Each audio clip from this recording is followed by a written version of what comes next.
ഇതൊരു Sunday day in my life വ്ളോഗാണ്. Holiday ആയതുകൊണ്ട് തന്നെ ഇന്ന് ഞങ്ങൾക്ക് ചെയ്യാൻ ഒരുപാട് കാര്യങ്ങളുണ്ടായിരുന്നു. മോർണിംഗ് റൂട്ടീനെല്ലാം കഴിഞ്ഞ് നേരെ ബ്രേക്ക്ഫാസ്റ്റിൻ്റെ പരിപാടിയിലേക്ക് പോയി. ഇപ്പോൾ കുറേ നാളായി ഓൾമോസ്റ്റ് എല്ലാ ദിവസങ്ങളും ഞങ്ങളുടെ ബ്രേക്ക്ഫാസ്റ്റ് പുട്ടും മുട്ടക്കറിയാണ്. പണ്ട് എനിക്ക് ഒട്ടും ഇഷ്ടമല്ലാത്തൊരു സാധനമായിരുന്നു പുട്ട്. ഇപ്പോൾ വൺ ഓഫ് മൈ ഫേവറേറ്റ്. എന്താല്ലേ, വളരും തോറും നമ്മുടെ ഫേവറേറ്റ്സൊക്കെ ഇങ്ങനെ മാറി മാറിക്കൊണ്ടേയിരിക്കും. അങ്ങനെ പുട്ടും മുട്ടക്കറിയും പാലും കൂടി ചേർത്ത് ബ്രേക്ക്ഫാസ്റ്റ് അങ്ങ് സെറ്റാക്കി. പിന്നെ ഇന്ന് എന്തൊക്കെ വന്നാലും ചെയ്തു തീർക്കേണ്ട ഒരു ജോലിയാണ് ലോണ്ട്രി. ഞങ്ങൾ സാധാരണ വീക്കെൻഡിലാണ് തുണിയൊക്കെ കഴുകാറ്.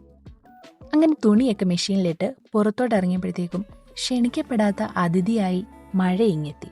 പക്ഷേ ആൾ വലിയ പ്രശ്നമൊന്നും ഉണ്ടാക്കാതെ തന്നെ അങ്ങ് തിരികെ പോവുകയും ചെയ്തു.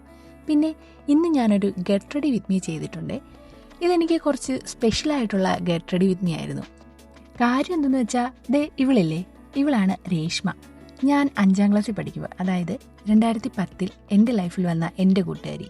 ഇപ്പോൾ ഒരുപാട് നാളായി ഞങ്ങളങ്ങനെ ഡെയിലി കോള് മെസ്സേജ് ഒന്നുമില്ല.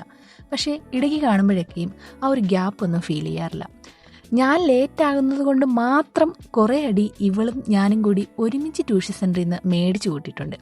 ഇന്ന് അവളുടെ ബേബിയുടെ ബാപ്റ്റിസം ആയിരുന്നു. അങ്ങനെ അവരുടെ ഫോട്ടോഷൂട്ടും കാര്യങ്ങളും എല്ലാം കഴിഞ്ഞപ്പോൾ ഞങ്ങൾ പള്ളിയിൽ നിന്ന് നേരെ ഇറങ്ങി അവരുടെ വീട്ടിലേക്ക് പോയി. കുറേ നാളിന് ശേഷമാണ് ഒരു അടിപൊളി ക്രിസ്ത്യൻ സദ്യ കഴിക്കുന്നത്. അവിടെ നിന്ന് ഇറങ്ങി ഞങ്ങൾ നേരെ കരിങ്ങാലിപ്പുഞ്ചയുടെ സൈഡിലോട്ട് പോയി. ഒരുപാട് പേര് ഫോട്ടോഷൂട്ടിനൊക്കെ ആയിട്ട് വരാറുള്ള ഒരു സ്ഥലമാണിത്. ഞാനിപ്പം നട്ടുച്ചയ്ക്കാണ് ഇവിടെ നിൽക്കുന്നത്, എങ്കിലും ആ ഒരു ചൂടൊന്നും ഫീൽ ചെയ്യുന്നേ ഇല്ല. കാര്യം അത്രയ്ക്ക് കാറ്റായി. കുറേ നേരം അവിടുത്തെ കാഴ്ചയൊക്കെ കണ്ടു നിന്നിട്ട് ഞങ്ങൾ ഇറങ്ങി. പോകുന്ന വഴി എൻ്റെ വീട്ടിലും കൂടെ ഒന്ന് കയറി. അവിടെ കയറി അമ്മയോടും അച്ഛനോടും കാര്യമൊക്കെ പറഞ്ഞിറങ്ങിയപ്പോഴേക്കും കണ്ടു റംബൂട്ടാനൊക്കെ തീരാനായി. പണ്ടൊക്കെ നല്ല കൊതിയായിരുന്നു ഇതിന്. പിന്നെ വീട്ടിലുണ്ടാകാൻ തുടങ്ങിയപ്പോൾ തൊട്ട് വലിയ താല്പര്യമൊന്നുമില്ല. തോട്ടിയൊന്നും കാണാഞ്ഞുകൊണ്ട് അമ്മ കൈ കിട്ടിയ പല്ലി എടുത്തുകൊണ്ട് വന്ന് കുറച്ച് റംബൂട്ടാൻ എന്തായാലും പറിച്ചു തന്നു. പിന്നെ അതും എടുത്ത് എല്ലാവരോടും ടാറ്റാ ബൈ ബൈ ഒക്കെ പറഞ്ഞ് ഇറങ്ങി.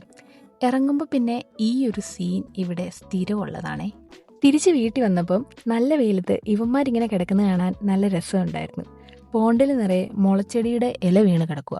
ഈ ചെടി ഏകദേശം 1 വർഷം ആയിട്ടേ ഉള്ളൂ. ഇത്രയും നാളുകൊണ്ട് തന്നെ അത്യാവശ്യം നല്ല വലുതായി. അങ്ങനെ മുളച്ചെടിയുടെ സൗന്ദര്യമൊക്കെ ആസ്വദിച്ച് ഞാൻ നേരെ അക്വേറിയം ഷോപ്പിലോട്ടൊന്ന് കയറി. വെറുതെ ഇങ്ങനെ കുറേ ഫിഷിൻ്റെയൊക്കെ വീഡിയോ എടുത്തുകൊണ്ടിരിക്കുമായിരുന്നു. എല്ലാ ഫിഷിനെയും കാണാനും നല്ല രസമുണ്ട്. ഈ ഒറാണ്ട ഗോൾഡ് ഫിഷൊക്കെ അടിപൊളിയാണ് കാണാൻ. എങ്കിലും ഈ കൂട്ടത്തിൽ എനിക്ക് ഏറ്റവും ഇഷ്ടമുള്ള ആളാണ് ഇനി വരുന്നത്. ഇവൻ അടിപൊളിയാണേ, ലോബ്സ്റ്റർ. ആൾ വീഡിയോ എടുക്കുന്നതുകൊണ്ടാണോ എന്നറിയത്തില്ല അനങ്ങാതെ നിൽക്കുന്നത്. അല്ലെങ്കിൽ ഈ നടക്കുന്നതൊക്കെ കാണാൻ നല്ല ഭംഗിയാണ്. അങ്ങനെ ഇരുന്നപ്പം ഒരു ഫിഷിൻ്റെ ഓർഡർ വന്നു. ഒരുപാട് ദൂരെയാണെങ്കിൽ കൊറിയർ ചെയ്യാറാണ് പതിവ്. ഇതിപ്പം ഒരുപാട് ദൂരമല്ലാത്തതുകൊണ്ട് ഞങ്ങൾ നേരിട്ട് കൊണ്ടുപോയി കൊടുത്തു. ഇതിലിപ്പം ഗപ്പിയുണ്ട്, നിയോൺ ടെട്രയുണ്ട്, പ്ലാറ്റിയുണ്ട്, മോളിയുണ്ട്. ഇതെല്ലാം ആയിട്ട് ഞങ്ങൾ ഇറങ്ങി. ഇതൊക്കെയായിരുന്നു എൻ്റെ ഇന്നത്തെ ദിവസം. ഈ വീഡിയോ എനിക്ക് വളരെ പ്രിയപ്പെട്ടതായിരിക്കും. കാര്യം എൻ്റെ ലൈഫിലെ ആദ്യത്തെ വ്ളോഗ്.